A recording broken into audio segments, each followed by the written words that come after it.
போதைப் பொருட்களை நான் உபயோகிக்க மாட்டேன். எந்த ஒரு நோக்கத்திற்காகவும் எந்த வகையிலும் தீங்கு விளைவிக்கும் அல்லது சட்டவிரோதமான மருந்துகளை உட்கொள்ள மாட்டேன்.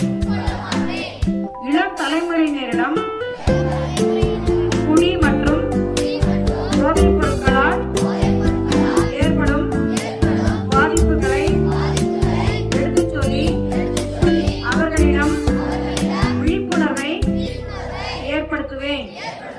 குடி மற்றும் போதைப் பொருட்களுக்கு அடிமையானவர்களிடமும் அவர்களது குடும்பத்தினரிடமும் பேசி பாதிக்கப்பட்டவர்களை அரசு மருத்துவமனைகளில் உள்ள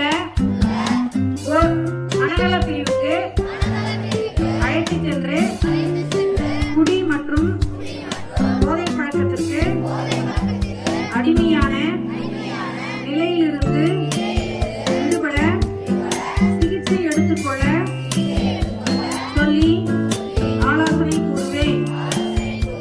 இளைஞர்கள் போதைப் பொருள் இல்லாமல் வாழவும் அவர்கள் சமூகத்தின் ஆக்கப்பூர்வமான மற்றும் முக்கிய உறுப்பினர்களாக மாறவும் தேவையான நடவடிக்கைகளை மேற்கொள்வேன். போதைப் பொருட்கள் இல்லாத